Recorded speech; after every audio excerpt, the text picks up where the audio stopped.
Hey y'all, happy Tuesday. So, hopefully everyone is doing well. I know it's going to take the notifications just a few minutes here to go out, but hopefully everyone is doing well. Make sure you let me know that you are in the room as you come to the room. And we're going to talk about a couple of different things tonight. First, I'll go ahead and start by thanking my patrons. A special thank you to my patrons helping support my content. A special thank you to my VIP patrons, Daniel and Ray Ray. Thank y'all so much. That link is below if you would like to become a member of my Patreon. Also, I have my merch available in my link below as well. And do not forget to follow me on Instagram. I've been doing some good content over there as of late. On my Instagram, I'm focusing also on a lot of like self-protection and 2A tips and things like that, and I'm definitely going to be doing more so as we go forward. So y'all make sure you check me out over there at RhondaMary, and I also have my backup page, RhondaMary Vids. But all right, y'all, so to everyone just coming in the room, happy Tuesday. Hopefully everyone is doing well. Hey, Stay Lace. Hey, King BJ. Hey, Black Introvert. Hey, AJ Bishop. All right, y'all. So we're going to go ahead and jump into a couple of different topics. We're going to talk a little bit about what's been going on with Georgia and the Major League Baseball. We're going to talk a little bit about rapper YG and his lyrics being removed due to Asian hate. And we are also going to talk about some recent comments from both Charles Barkley and AOC that I found super interesting. So we have to talk about these things. Hey, Blue Maker Slap. Hey, Edward Ivy. All right, so as y'all are coming in, make sure y'all give a thumbs up on the video. Let's go ahead and first I have to absolutely mention a fact because we've been talking about this. I've been explaining that as we move forward, you're going to see a even bigger split from people who are maintaining certain ideologies and certain principles compared to otherwise. So this is an example of you have both the governor of Texas and Florida coming out saying, nah, we're not doing the whole vaccine passport thing. All right. If y'all also notice, I haven't did content about this over here on YouTube, but I've talked about it a little bit on my Instagram, Rhonda_Mary over there on Instagram. You also, and I've talked about this on Twitter as well, you also have a lot of these governors that are coming out signing these constitutional carry bills, right? So you're going to see even more and more disconnect from people who are like, look, we want to kind of do our own thing. We don't want the government getting away, and we want governors that support that, as opposed to people that want to be told by their governor, by their state agents, okay, by the people that supposedly represent them to, you don't need a mask. Right? Even though you saw us killing people or murdering, whatever you want to call it, people on camera last year, you don't need those guns to protect yourself. Even though on every single news forum we've telling you that crime has increased drastically, you don't need that. You don't need that to protect yourself. Let us do it, right? So you're going to kind of see more and more of this, I believe, where you're going to have these governors kind of doing more standout things and going against what we're seeing on a federal, more opposed to a federal level. But this is according to NBC News. Texas Governor Greg Abbott bans government mandated vaccine passports.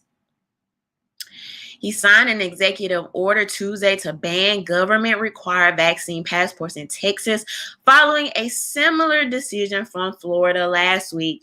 In a video announcements, Abbott said that Texans are returning to normalcy as vaccination efforts increase, and hailed the state for administering more than 13 million doses to residents so far. The Republican governor then said that vaccination efforts should be done without treading on Texas' personal freedoms. But as I have said all along, these vaccines are always voluntary and never forced. Government should not require any Texan to show proof of vaccination and reveal private health information to go about their daily lives. So y'all see what's going on there. I've talked about this quite a bit. You know, this idea that a lot of people don't want to be forced to do stuff, particularly when it comes to their bodies, just because everybody is doing it, just because these political overlords, or, you know, this person has this whatever position, and I can tell you to inject something into your body, or not even tell you, but almost like back you into a corner in some regards. And, you know, whether it comes to your job, whether it comes to participating in everyday life, back you into this corner, heavily persuade you, use all of this propaganda. And why I call it propaganda, because it's been a very, very heavy marketing campaign for this vaccination. Why you would need such a heavy marketing campaign why would you even have to persuade people against something that's so deadly and lethal? I just cannot for the life of me even understand. And so, you know, people deserve the right to make a choice, okay? And whether people like it or not, the numbers of people, we talked about this on last week. I believe I showed y'all some of the data. I did. But the numbers of the people moving into Florida and Texas, even in the middle, even up until today, during a quote unquote pandemic, speaks for itself. You know, so social media is not always the end all be all for the way society is moving or what people are really doing in their real time. So just keep that in mind. I had to mention that. I'm definitely going to be keeping an eye on the politicians that are really coming forward and standing for anything in alignment with the Constitution as it relates to freedom, and particularly making these things applicable in a equal and fair way. So we're going to always talk about those things, and no citizen should ever be forced to do anything or mandated by the government to do anything where one of the risks is death. Just shouldn't even happen. Shouldn't be a thing. You shouldn't be backed into a corner to do so. It should be absolutely a choice in that regard. So Timothy said, I miss you, Rhonda. Thank you, Timothy. Thank you so much for the super chat. All right, y'all. So moving on, let's briefly here talk a little bit about the voting laws and some of the things that's going on in Georgia. I really haven't talked much about this. Honestly, like every time I hear people talking about it, it kind of like makes my head hurt because how they characterize these things. Particularly two of the standout topics have been the ID and the food. So let's talk about it a little bit, and then we'll briefly mention some of these other things. So as y'all know, recently the Major League Baseball said they are pulling out of the Atlanta area to go to, where are they going? Somebody tell me in the comments, because I can't even think right now. I believe Colorado, if I'm not mistaken. Somewhere in Colorado. And this is allegedly due to the voter laws in Georgia, which are being called voter suppression and things like that. So let's look at what some of the things that the Georgia laws actually include. Okay, so first of all, changes to absentee voting.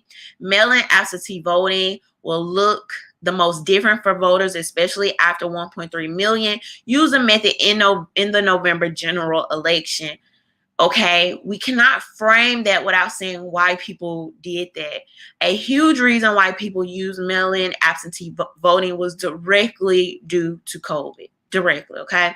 Voters over 65 with a disability in a military or who lives overseas will still be able to apply once for a ballot and automatically receive one the rest of an election cycle. But the earliest voters can request a mail-in ballot. Request a mail-in ballot will be 11 weeks before an election instead of 180 days. So less than half as much time. So that's one of the things, right? They're going to narrow the time that you have to get an absentee voting ballot. Okay, 11 weeks. That's almost like 3 months. Okay, that's close to 3 months. Okay, let's keep going. Changes affecting local election offices. Once change buried in the bill will give county election officials greater flexibility with voting equipment for smaller, lower turnout races. Previous law requires one ballot marking device per every 250 active voters. Statewide general elections will still require that ratio, but any other election would be subject to the local elections officials' discretion based on expected turnout, the type of election, number of people that have already voted, and more. Counties will also have to provide better notice of public logic and accuracy testing of voting machines and equipment where officials calibrate every piece of technology used in an election. The dates and times should be on the county's website if they have one, a local newspaper, and in prominent place within the county. Plus, the Secretary of State's office must keep a master list and make it public. So this is, in a lot of regards, about being more transparent about the equipment that is being used and about previous elections, okay? State Election Board. While most Georgians don't directly interact with the state election board, several changes made by the Republican legislator could have an impact on local election offices. The Secretary of State will no longer chair the state election board, becoming instead a non-voting ex officio member. The new chair would be nonpartisan but appointed by a majority of the state house and senate. The chair would not be allowed to have been a candidate, participate in political party organization or campaign, or made campaign contributions for 2 years prior or been appointed. So once again, this is kind of like more of a transparency issue. Other changes. There are other more intangible changes that will not directly impact how you vote. For example, the law says that Attorney General's office should have the authority to set up a hotline for people to file complaints about voter intimidation and illegal election activities, right? So that's even more making it accessible for people to call, okay? Two things that were not mentioned in this article, which I thought were, but y'all know I read several articles before I present information to you. One of those is being the ID that is going to be required to vote. With that, the ID is mandatory for both voting in person and voting absentee ballot, okay? You have to either use your ID number or your social security number on the absentee ballot. The second thing, what was the second thing? The food issue that we were going to mention. So within a certain distance of the precinct where you are voting, the people cannot provide snacks, food, water, and things like that, particularly people that are campaigning within those areas. Now, all of the commentary that you've been seeing,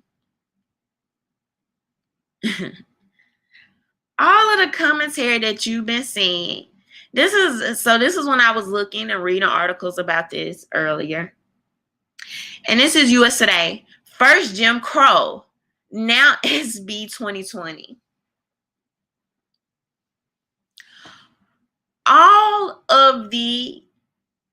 Majority of the commentary that you have seen about this is involving this narrative that all of this is some type of racist voter suppression. The gall, the nerve, the audacity for somebody over at USA Today to even compare somebody needing their ID or not being able to get snacks in a freaking line from campaign staffers or whoever else, comparing that to the laws of Jim Crow. Not only that, at a time where the punishment for breaking Jim Crow laws could be up to death, actual lynching.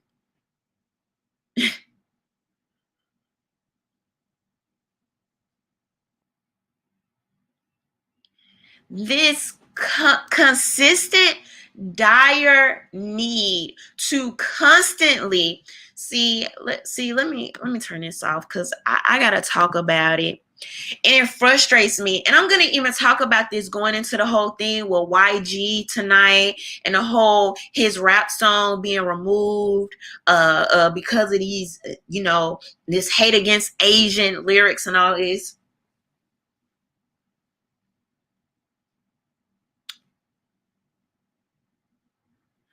And this even goes into what we're going to talk about tonight with Charles Barkley's statements.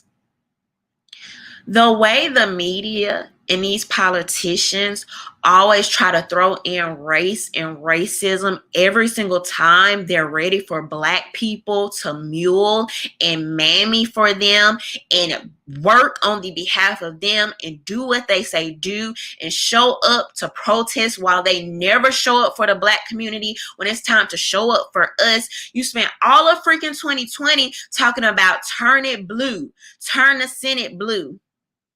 And now we sitting up here like what can people not see at this point? And I apologize because I get a little flustered. I get a little upset because I'm wondering, what is it going to take for people to see you are being used? I'm going to show you tonight. AOC has the audacity to go on record. You have the nerve to sit here and talk about people at the border should get reparations, yet y'all ran all of these people's platform, their entire platforms for running in 2020 was ran on the backs of Black people, and it ain't even been 6 months and you've been pushed to the side like a bad habit. You have been removed from the news cycle to now talk about stop Asian hate. If people cannot see loud and clear what they feel and think about you, anytime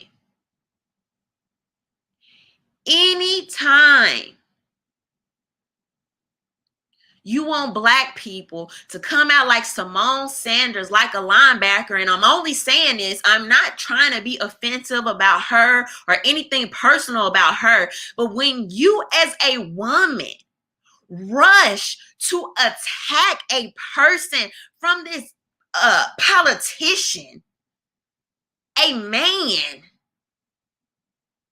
you run up like you about to blitz somebody.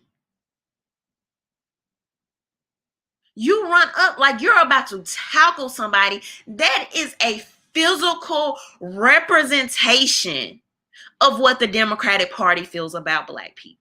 It is the literal manifestation of the only thing we mean to them at this point. And I don't know how much more clear it has to be to people.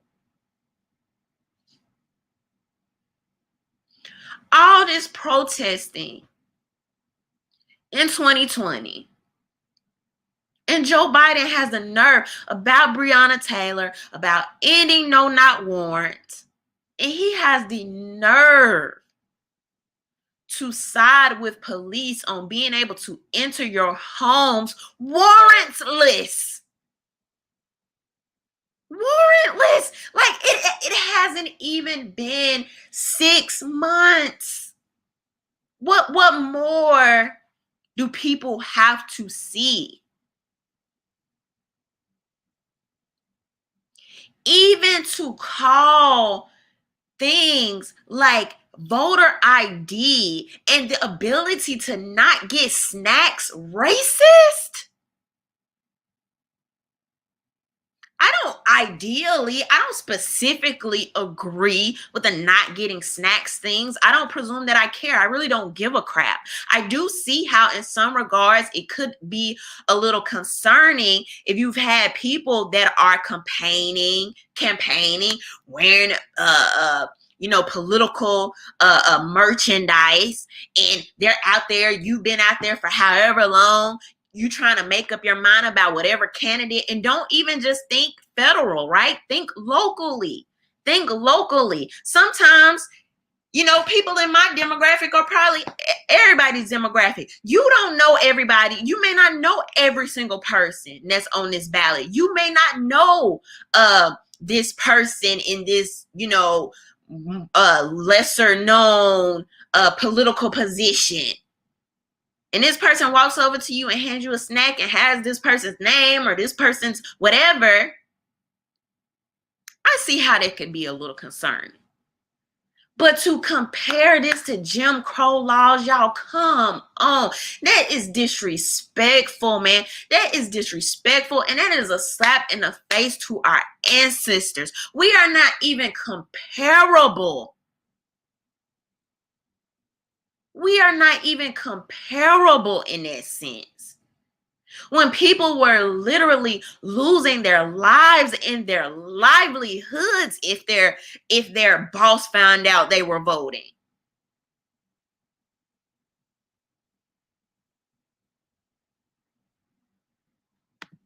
I have yet to see anything that is convincible to compare this to actual racism. And then when people like me speak out against actual racism, like I was talking about constitutional carry the other day, I did a video about this, reels about this on Instagram, where people not even knowing that constitutional carry, which was available to all which were considered American citizens at the time. And then it wasn't until you gave Black people citizenship that all of a sudden now we want gun control. And now we've seen that advance even up until now. Those were actual laws codified during slave codes. That's what they were called during Black codes, and they're still on the books. They just try to characterize it a different way, but it's the same exact thing. And so now when we talk about these things, you can talk about some of these things that are actually have stemmed from actual real-time racist practices. Even if we look at the way that gun control is measured, I don't want to say measured, but the districts and how it's cut out based on where you are on the map.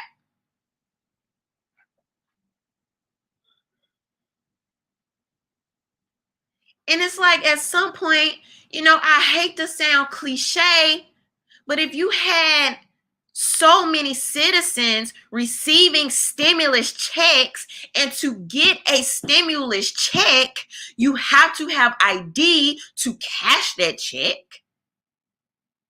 or you have to have an ID for a bank account for that check to go into your account. The only population I saw people advocate for in that regard as it related to stimulus checks were the homeless. The homeless that may not have a bank account.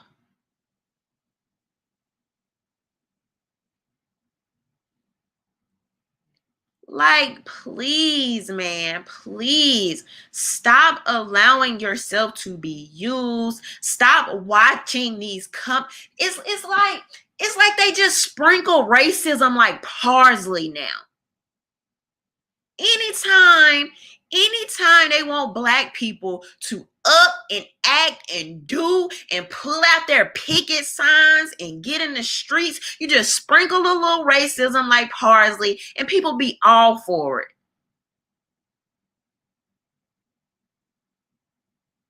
And, in some ways, I would think I could kind of see and kind of make the connection and kind of think that makes sense if there were actual real-time tangible benefits to the people that's always taking up their freaking picket signs. If there were actual tangible benefits that I could point to and I could say, oh, well, we're doing this and we get this, so this makes sense. But it makes none.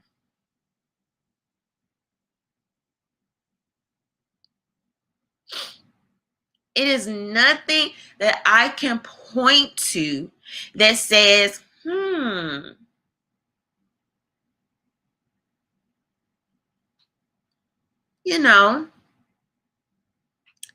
I think I will protest this because that promise that made to me was kept, or I know I'm going to actually be benefited in this way.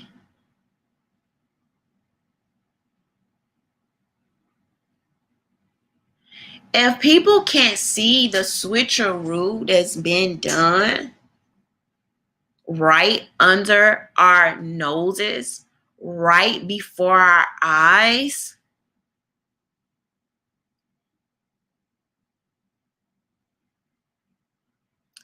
Black people literally went from the biggest victim 2020 to the biggest villain 2021. And the same people that told you were the biggest victim in 2021 are directly responsible for the propaganda that's being spread now. And don't get me wrong, we know that these things happen in some sense, in some regard. But for people to think that all of a sudden it's just this crazy explosion compared to where we were last year, and you don't think that the media has a real-time agenda or narrative,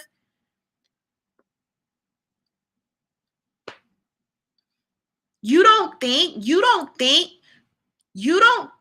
that the media would have been, from our perspective, picking up these issues more forcibly during the Trump era? You don't think that actually makes more sense at the time that we had somebody in office calling the COVID-19 the China virus? You don't think that this would have made more sense in that time? You know why it didn't? Because you can't have two victims. You can't play two victim cards in the media at the same time. There's always a picking and choosing. There's always a picking and choosing. And oftentimes, what there really is Black people just being used for a later time. Somebody else's issues, somebody else's agenda.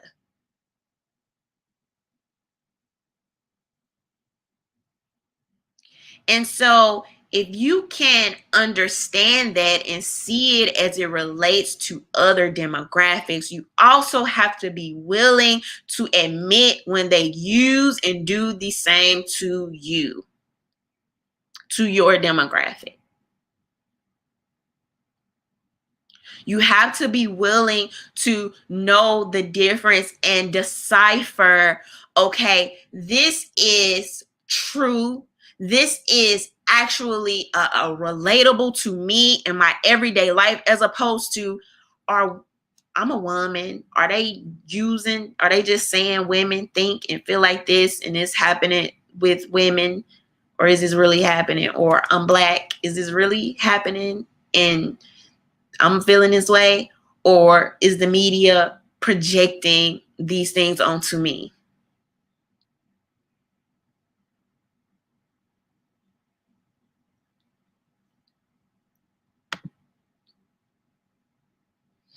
I'm glad Blue Maid brought this up.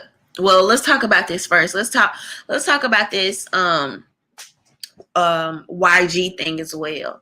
But with this whole like uh uh whole voter suppression thing, the ID thing, it's nothing that anybody that has showed me in real time that makes sense about why grown adult humans cannot have ID. Specifically, see, I'm gonna keep it real with y'all in ways that other people won't. It does not make sense to me that for people in my demographic, you are now saying don't have ID. You are also saying that these people are just overly fearful of the police.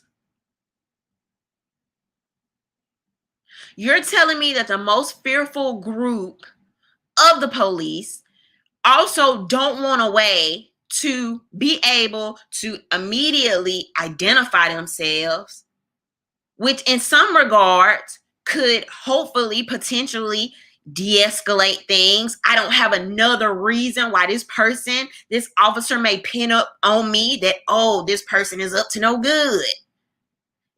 No.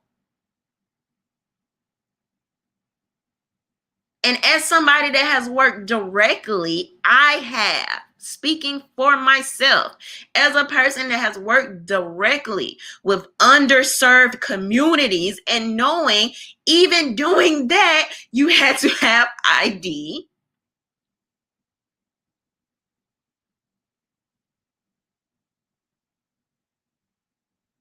If you want to call it, even if you want to call this inconvenient, and I don't even know how true that is, and I suppose who you're talking to, because maybe I'm just privileged to have an ID.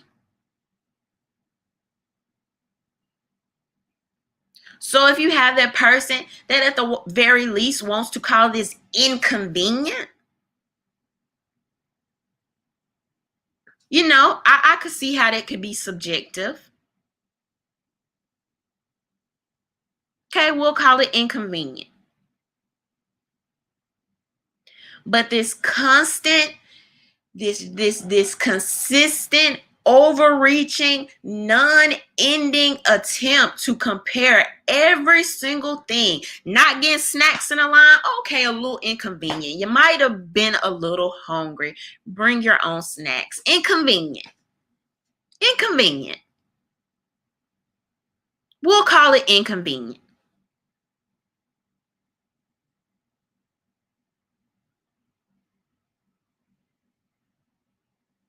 But stop allowing these politicians and these media personalities to sprinkle racism like parsley every single time they think they're going to.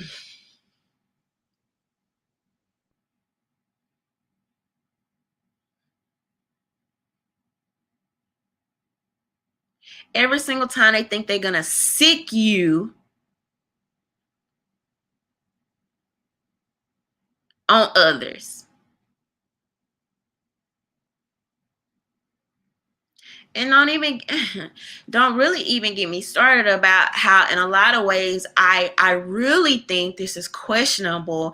And I really think that if you've seen how these politicians move on the behalf of illegal immigrants and people hopping the border and coming into this country, in some regards, the way you would defend, deflect, put resources into, how can I put anything past you at this point?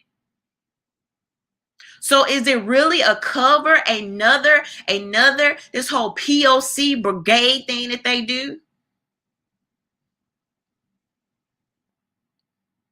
Oh, we're just holding hands and singing Kumbaya. And, this issue is everybody's issue, even though when I sign this legislation, hey.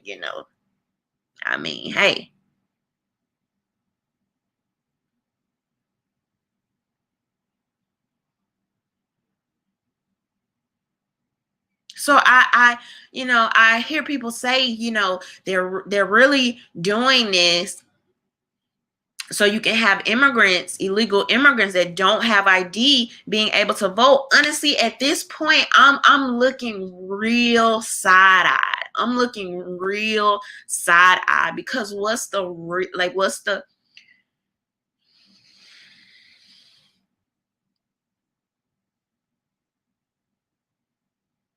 I remember this was a few years ago.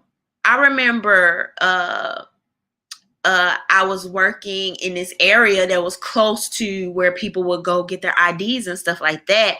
And I saw somebody walking through, I think a friend or something, and they were with somebody else. And I'm like, what are y'all doing? And they're like, we're headed to the ID place. And I'm like, why are you headed to the ID place? And they were like, the kids have to have photo IDs now to play on the intramural teams. I was like, really? I was like, yeah. I was like, why? It was like, cause now, they would have like a lot of kids. I can't remember. It was either coming from other districts. So you had to prove like where you lived and also your age. This was like they were taking like a 16-year-old kid over here to get photo ID to play on an intramural team. And I'm talking about this is like city teams. So we know the type of kids I'm referring to here. Like, let's keep it real.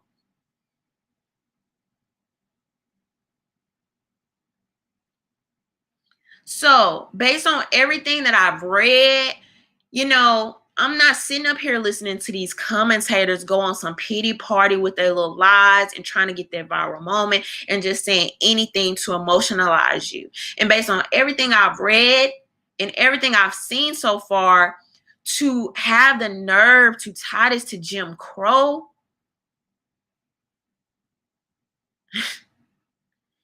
Thank you, Stream Team Memes. Thank you so much for the super chat.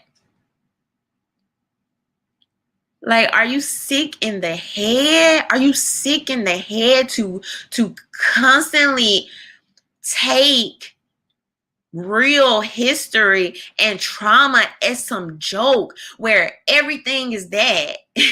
Like, it's the disrespect. And so then over here,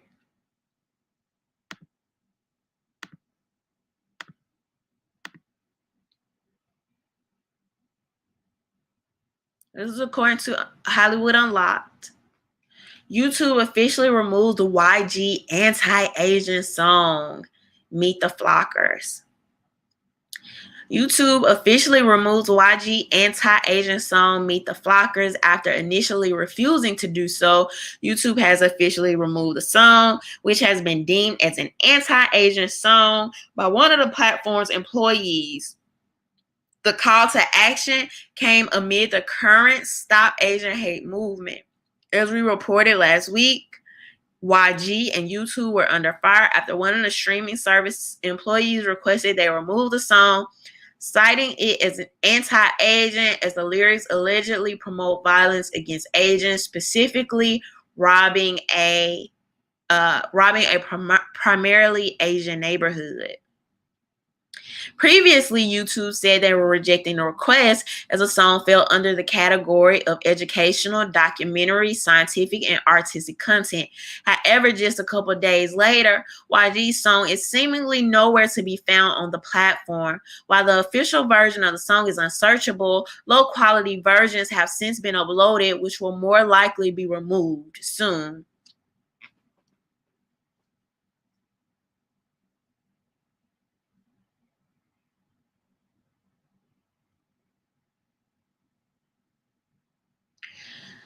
So this is this rapper, and I'm not super familiar with him. I don't listen to a lot of like I don't listen to like a lot of hip hop. Um, I do listen to it, but I'm not really super familiar with him. Um, but apparently it was some lyric about going into this Asian neighborhood and robbing people. Now get this, the crazy part about it is this song was recorded in 2014. Here we are in 2021, and you have YouTube, and I've seen other people allude to it being removed from other platforms as well. Yet you can get on YouTube, any platform. I don't care, Spotify, Apple. I don't give a crap what platform we're talking about. You can get on Instagram and TikTok, where they have the music available to you to add to your videos. And day and night, you can hear rappers, you can hear hip hop artists talking about killing, shooting, robbing, murdering Black people, including Black women. None of that has been removed. None of that has been removed to years and years of people complaining.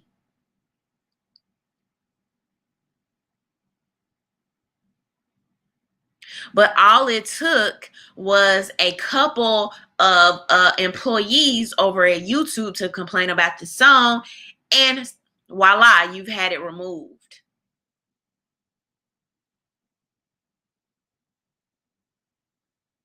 Not only is there uh, a direct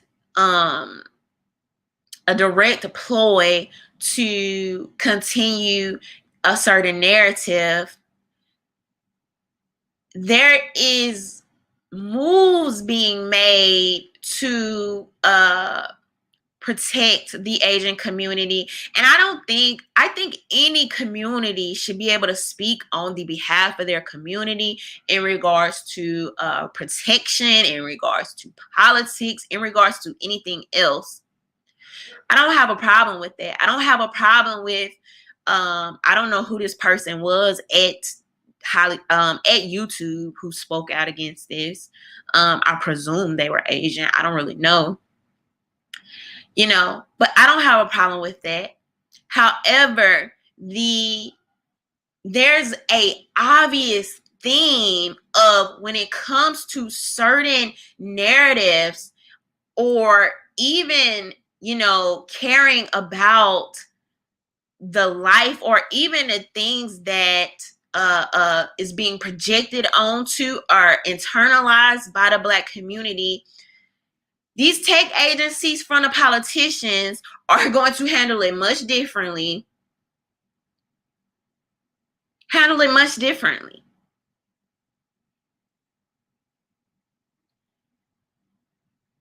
If art is just art, lyrics are just lyrics, that should be fine and that should be good for everybody. But the truth of the matter is that they know that is not true. They know it's not true. Last week, if you were here in my live, we talked about death culture. We talked about how in pop culture, particularly as it relates to the Black community, you have a lot of things that is sold to us, in fact, by the tech agencies, by the corporations that aid in early death, in destruction, in all of these things, right?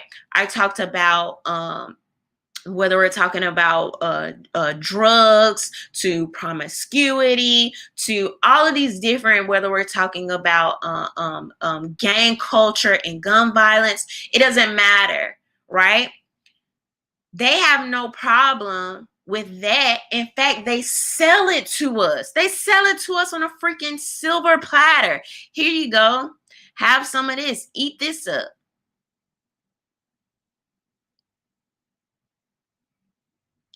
And whether, I have to be honest and I have to be objective here.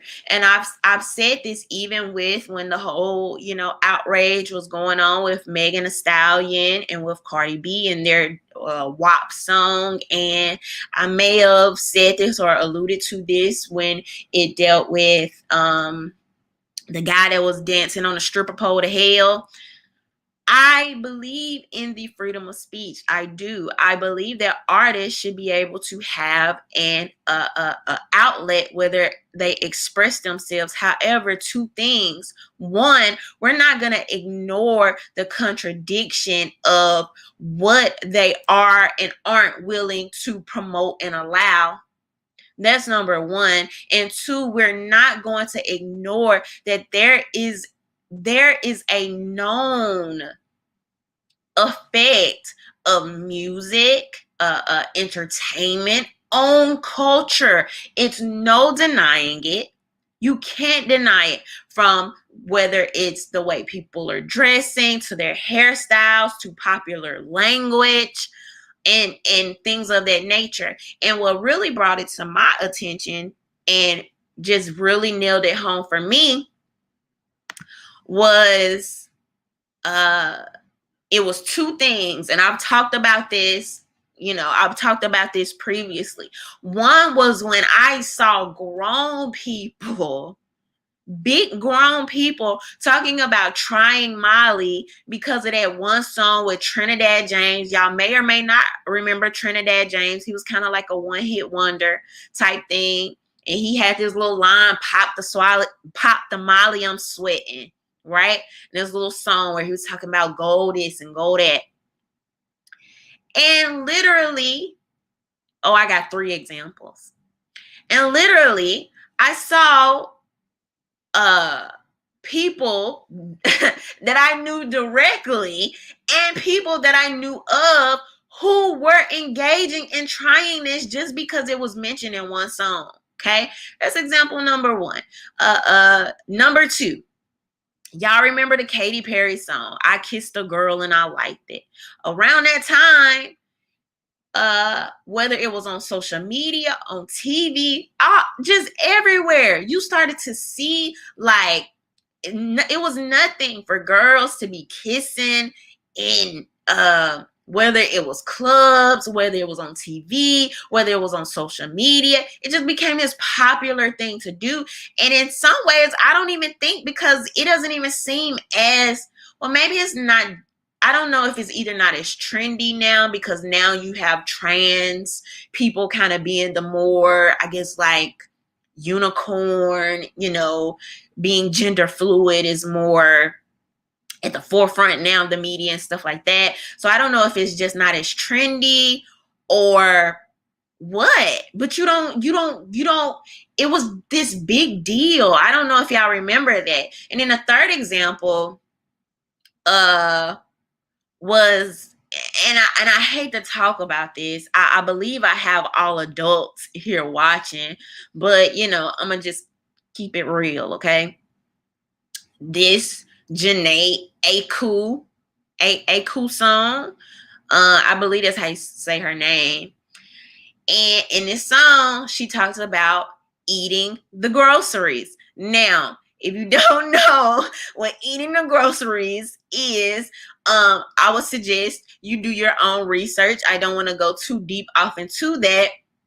However, it has, I will say, a lot to do with sexual escapades. Now, around that time, if you will also remember, this idea of eating the groceries went completely viral. Everybody was talking about it, even though children are in these social media spaces.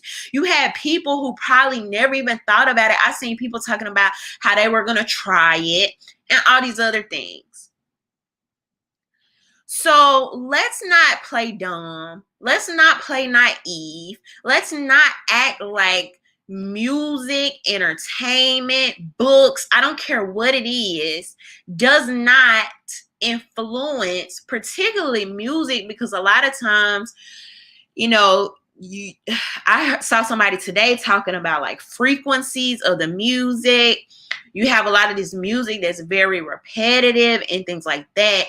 And you know, I'm somebody that personally believes a lot in like words, right? Like the words we use, the words we repeat, its effect on our psyche. And there is decades of research to prove and show the impact that propaganda can have on us, the impact of repetition and things like that. Even as you see the shift in culture for some of the things that just a few years ago people would be like, that's kind of wild and far out there. Not so much now, right? And then add that on top of the fact that now everybody is doing everything for clout. Everybody wants to be the next viral moment, wants to do or say the next wildest thing. You have the most depressed generation, the most depressed and unhappy generation ever. They know these corporations are in on it.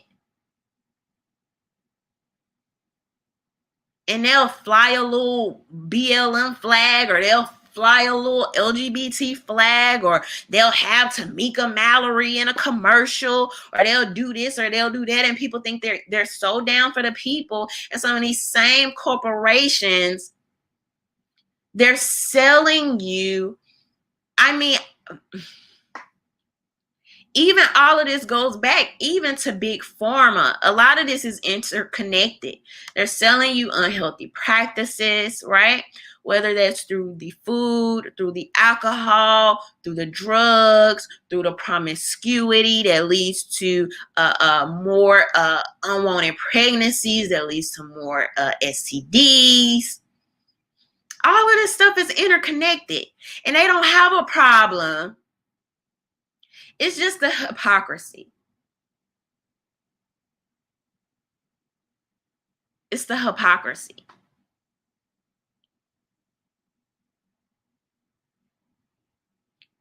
And people need to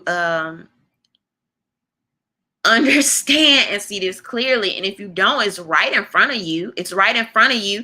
And before you even go there, because I already know what some of y'all gonna say. Oh, well, that's just black people talking about black people. Black people talking about killing and robbing black people. Before y'all say that, as if that even makes it any better. That's not a valid, like, I don't even get that. But let's address that. Because you got the purple, yellow, red, blue, green rapper, this white-skinned Latino, walking around here rapping about killing, robbing.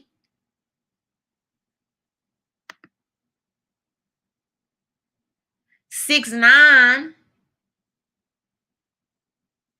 one of his most recent songs, Zaza. Are you dumb? When you see me, you better run. You got your gun. They caught the N-word lacking like a bee. They killed your cousin and your man, and you still ain't do ish.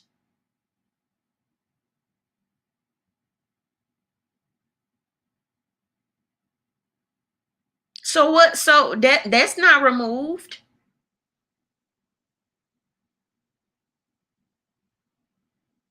And he's not the only one. He's not the only one. You have all cultures and demographics that participate in this type of hip hop music. gangster rap. He's not the only one. He's so brazen. He's on YouTube saying the N-word and people don't blink. They don't blink. They don't think twice.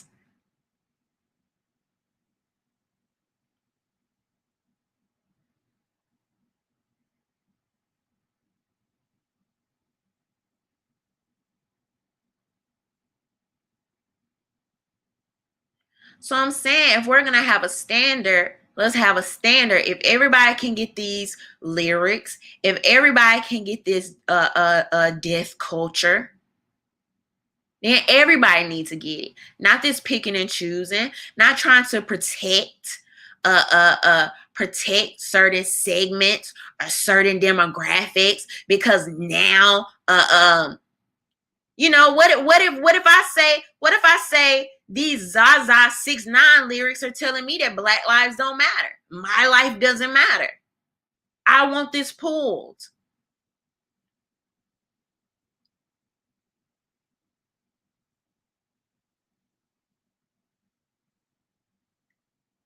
As a white-skinned Hispanic, I feel threatened. I feel like that's Black hate.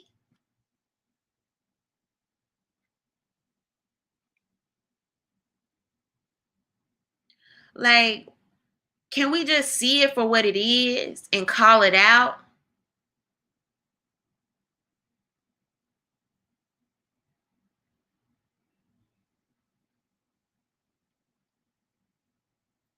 There is always going to be conflict and a standstill and issues in not only politics but the media when you have Black people particularly that are always being used, whether it's to sell a product, whether it's to fill the jails.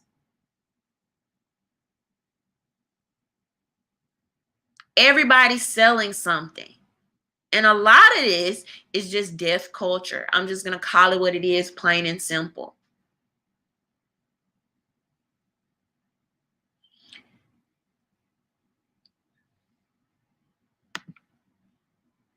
And so that leads me right to recently Charles Barkley made statements on whatever sports network, I think, I don't know, ESPN something, wherever he worked. Charles Barkley made these recent comments about how politicians constantly exploit regular everyday people through racializing issues and racial division, because in a lot of regards they have their money, they have their job, and it's like, let me make this person hate this person.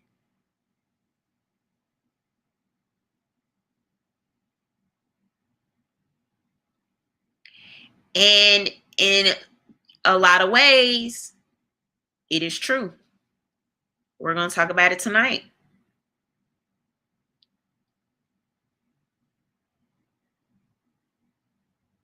It is true.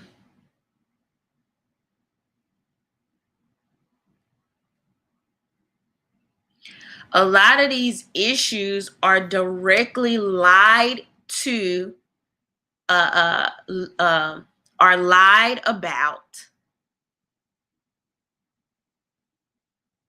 or exacerbated directly by the politicians. As y'all can see, as a rotating door, a lot of these issues we talk about every 4 years. It's some level of the same thing. And so I'm thinking about this, and I wanted to talk about the most recent example that I saw of a politician exacerbating things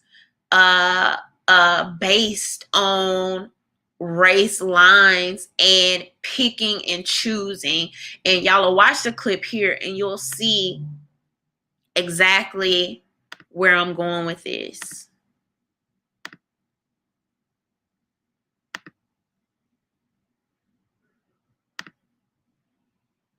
So this is AOC, the beloved, supposed to be down for the people, you know, young, fresh energy.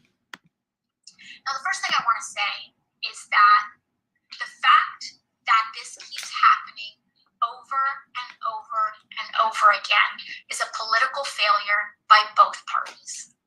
And I want to be... She's talking about the children at the border. Very clear about that, because I don't want to draw false equivalents.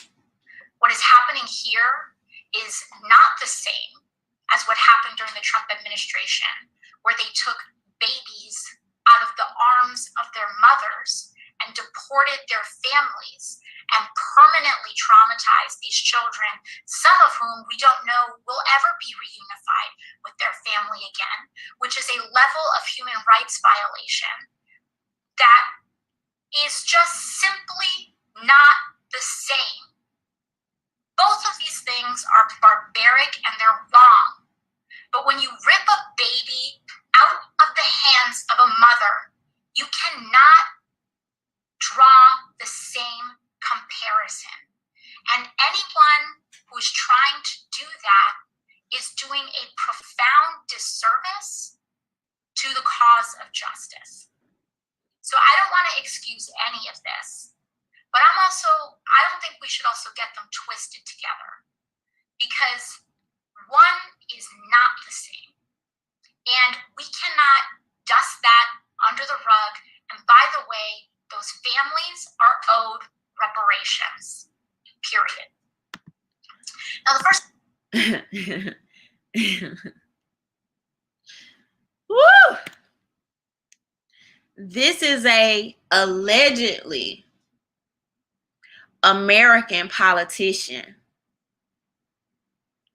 that has the nerve to sit here and say people crossing the border deserve reparations. See, these type of people, like, you need to be ran out of town to even have the gall, the audacity to say that, when the type of policies that we've recently saw, even if we want to talk about the freaking lockdowns that put 50% of Black businesses out of business, may never return.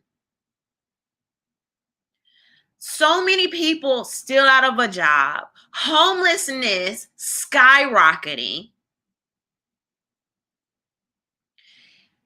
drawing lines of division, because if somebody asks you about reparations for Black people, you have a caveat, but you will get on here and say that people that aren't even freaking citizens deserve reparations. But when I tell Black people you are constantly being used for other people's interests, I'm wrong. I'm hating on their good old friends, the Democrats. No, I'm telling you that these people actively use you for their own agenda. You run on the behalf like you're gonna get in here and represent Americans, and what the like to even sit comfortable saying this in the middle of a time where, first of all, this inflation is about to skyrocket like crazy. Gas prices are going up. Practically half your country out of work. And this is what you're pushing for. And not only that, this was just you.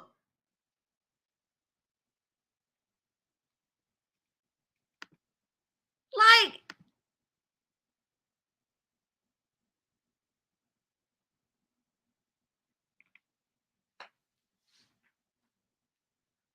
when Trump was in office, illegal immigration was the biggest white supremacy issue. Oh my God, it's racist what's happening at our border. Now, do you not only have more illegal immigrants in custody than both of the previous administrations? Got them packed on top of each other. Even with the COVID restrictions. You don't give a crap how illegal immigration affects American citizens, particularly, we know who it affects the most. Young Black males, unskilled labor workers. So young men are working like construction, construction, and y'all know those type of jobs that I'm talking about. They'll have you thinking that these people only come here to pick strawberries. That is a lie. I have debunked that lie.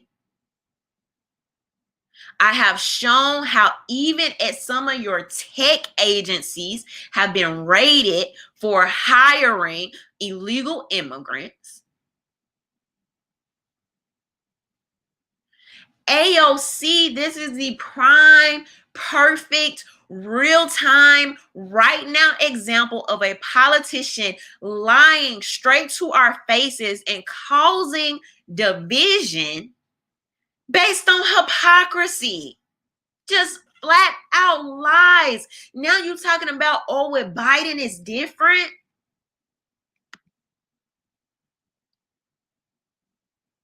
Now you're talking about what Biden is different. Who built the cages?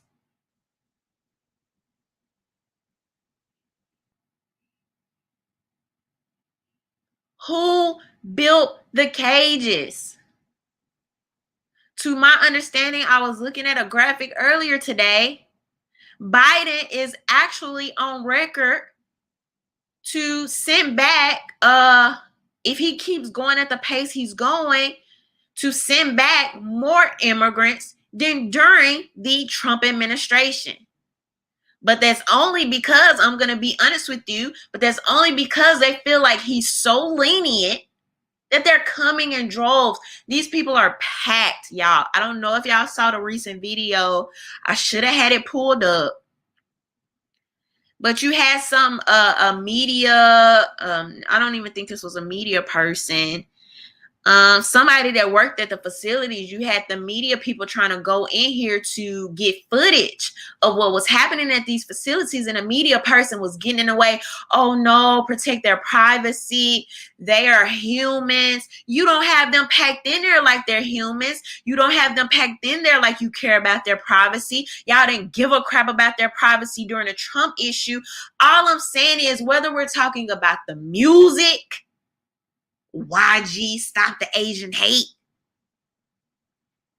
whether we're talking about illegal immigrants, there needs to be a standard. There is no consistency. And me, for one, I don't know where y'all stand, but I am going to continue to be consistent on these issues. I don't give a crap who is or is not in office.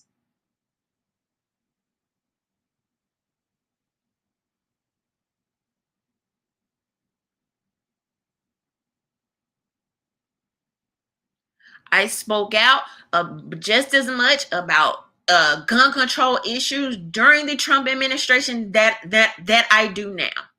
It has not changed. It will not change. I spoke out the same about tech issues with this Section 230 and all of this censorship just as much then than I will now. Privacy issues.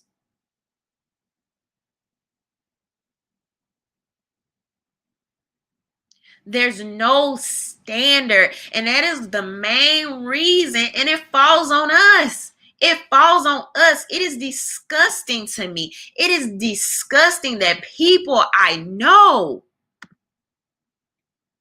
I saw go from all you could do was talk about, oh my God, the white supremacy, ripping kids from their parents at the border, and quiet as a mouse now.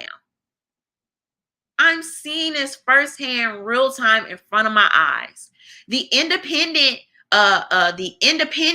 commentators or reporters are some of the main people that I've seen be very consistent on these issues. Even some of the progressive commentators have been very consistent on these issues, and for that I can find no fault.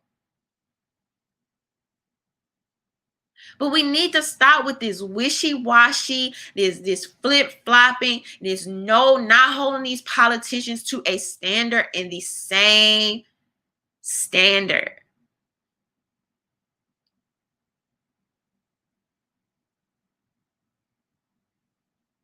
We need to hold these tech agencies and these corporations to the same standard.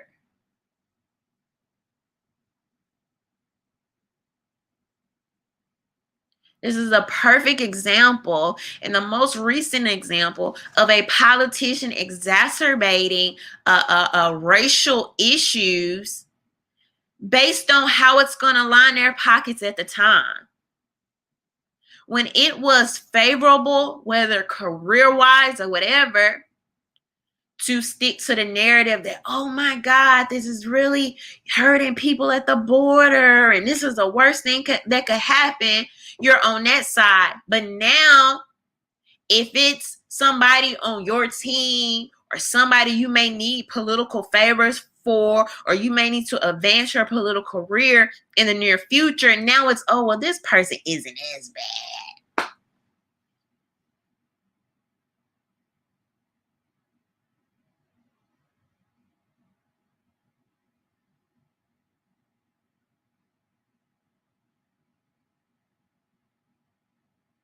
Oh, really?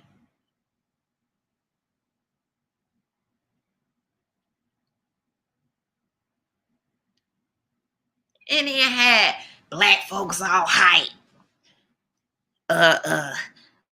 Black people are immigrants too. But when it comes to talking about reparations, I bet you AOC make a clear distinction of what type of immigrant she's talking about and who's black and who isn't black. Like, let's just keep it all the way real. Let's just keep it all the way real here.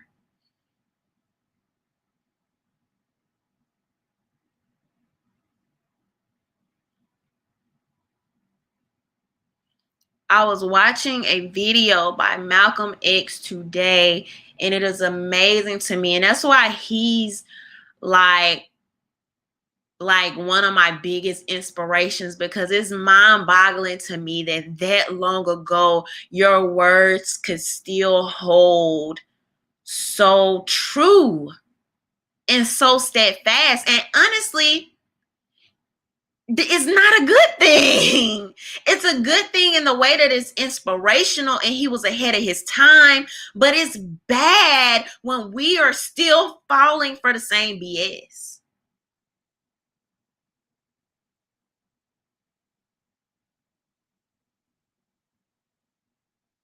I was watching this video where he talks about how the liberal is different in the way that they pose as the friend.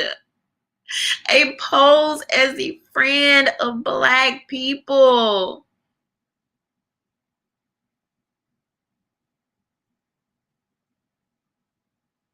For their own interest.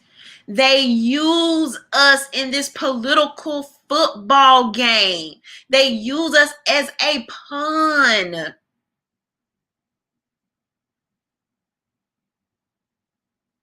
So that was what makes it worse.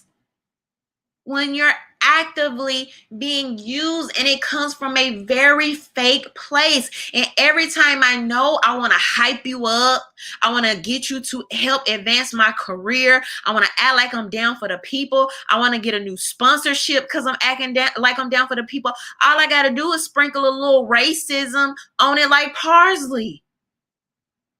It's no way. I am astonished by the way this man's words could still ring true to this day. So if you are going to support, whether it's these corporations, whether it's these tech agencies, whether it's these politicians, it should be on the behalf of you and something benefiting you, not you being used. Not you being used as a pawn, used in this political football game, being snuggled up to as a friend, nor an attack dog. We are not your attack dogs. We are not your attack dogs for everybody else's issues. Ain't nothing the new black.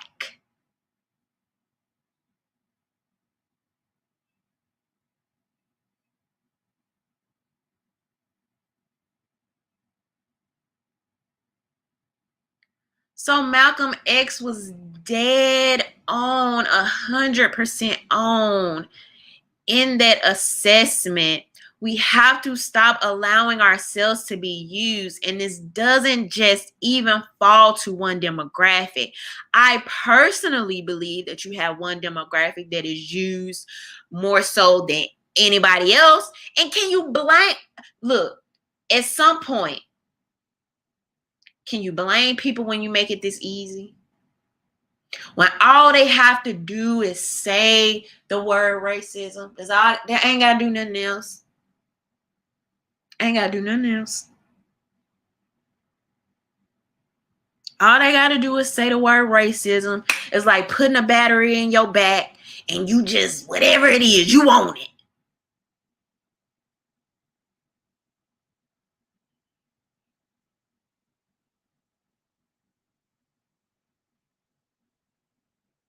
And trust me, they use other groups as well. It's not limited.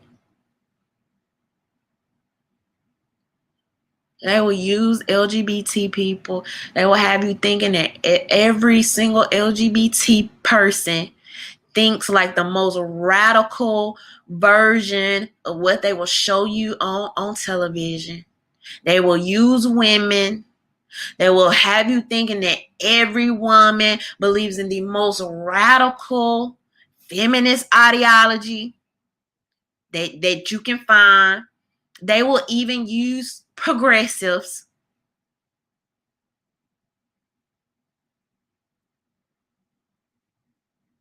I don't agree with a lot in regards to some of the legislation. So we can even use that talking about how to handle or go about the immigration reform. But they will even have you thinking that every single progressive person agrees with every single bullet point of the most radical everything you could come up with. And it's just not true. We have to stop allowing ourselves to be used and just thrown into these narratives, just simply nothing more than that, based off demographic.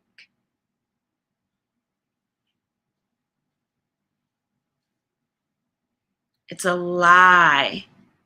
They are using us to push things that oftentimes, when you really kind of break these things down and look at them more closely, we don't even necessarily agree with.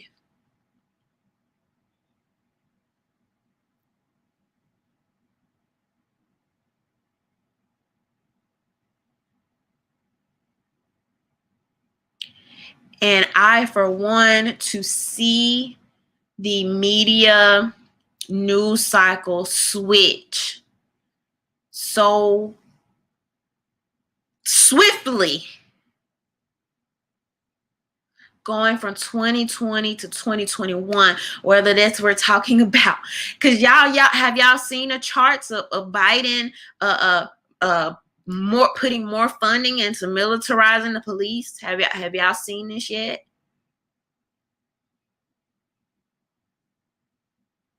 It's a whole switcheroo that's happening, coming from a lot of different angles. We went to talking about no knock warrants to now even on a federal level. They're saying they're okay. In fact, okay with no knock warrants. We went from BLM to hashtag Stop Asian Hate.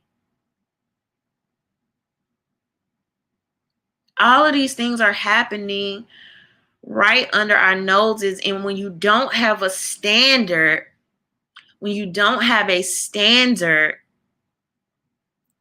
you will be used for these other people's agenda. That's just really plain and simple and easily what it comes down to.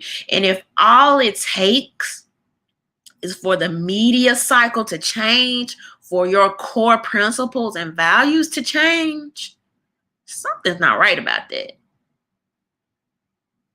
Something's not right about that. AOC. And she's not the only one. She's not the only one. And it's also across the aisle.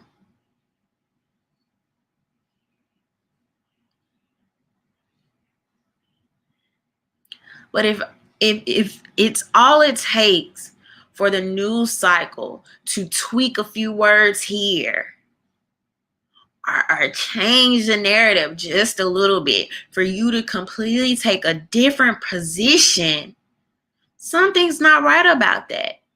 And if you have majority of the country doing that, no wonder these politicians can get away with all the stuff they do.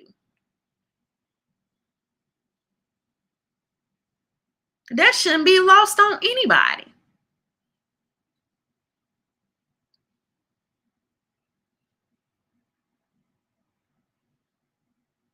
So, but we'll see. We'll see what happens. I'm very interested to see how a lot of this is going to go after the George Floyd trial. The direction that the media is going to go.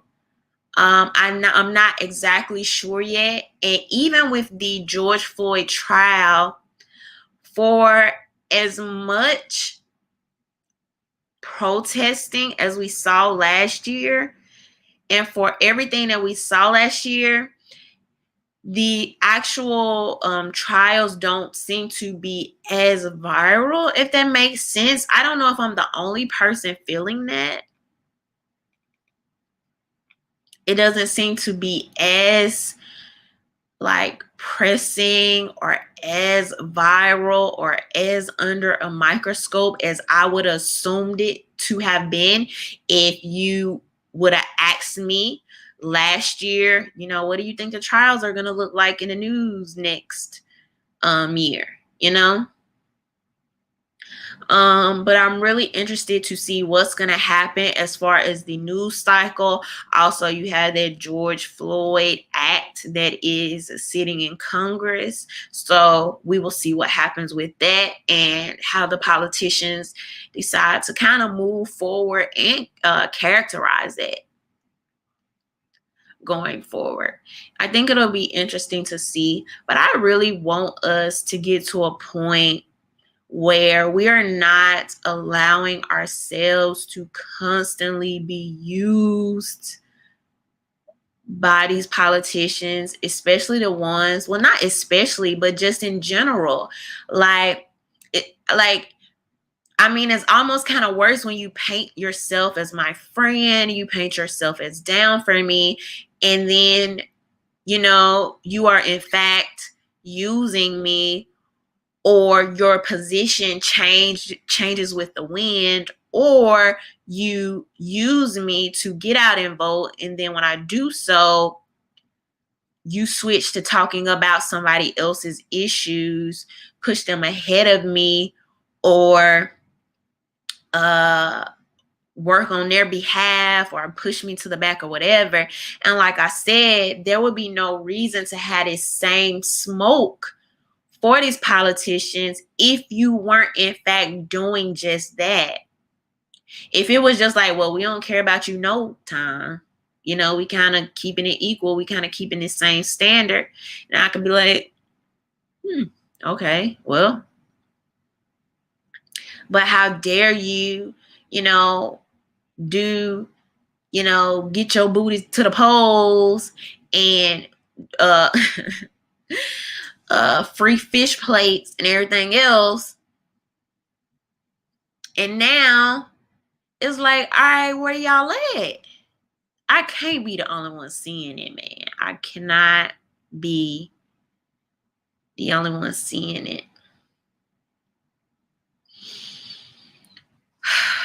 But we'll see. We'll see. Common Sense with Elizabeth said they're showing the George Floyd trial live on several different channels. Believe me, people are watching it. They're also showing the clips all day long on All Day News. I think I know I've seen some people talking about the clips and stuff like that, but I think I'm more, you know, trying to really see. I haven't seen lately as many politicians like addressing it directly as opposed to last year and before, and pushing it as a, you know, well, I guess you can't push it now as a voting issue because people have already went to the polls and voted, you know, but I guess I really just want to see how that's going to interact, if at all, with the act, that's the bill that's sitting in Congress. And I just, you know, we'll see. But all right, y'all. So we will be keeping an eye on these things. We'll see what happens. I already hypothesized, I think this was maybe towards the end of last year, how I believe the trial is going to go. Based on some of the things that we saw happening. I don't think I'm going to go back much into that until, you know, going towards or at the end of the trial. Just really talking about that.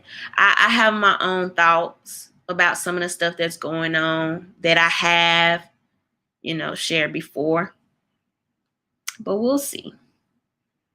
We'll see what happens. Hey, Latoria. Hey, Southie. Dusty just came in. Common Sense with Elizabeth said the George Floyd trial makes no difference to the Democrats now because they did their purpose with the riots. Now they're focusing on trying to win over the Asian vote.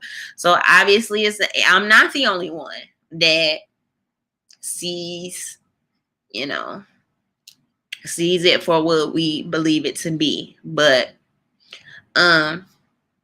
we'll see. We'll see what happens. We'll see how it plays out. We'll see how they respond to it. And we'll keep going from there. Make sure y'all thumbs up this video. If you are not subscribed and you're new here, make sure you subscribe. Thank you to everyone that super chatted tonight. Thank you to my patrons. A special thank you to my VIP patrons. Ray and Daniel, thank you all so much, and thank y'all for rocking with me every Tuesday. Like I said, if you are not following me on Instagram, make sure you follow me over there, Rhonda_Mary, RhondaMary Vids. I'm also on Twitter, RhondaMary V. No, I am RhondaMary because they deleted my.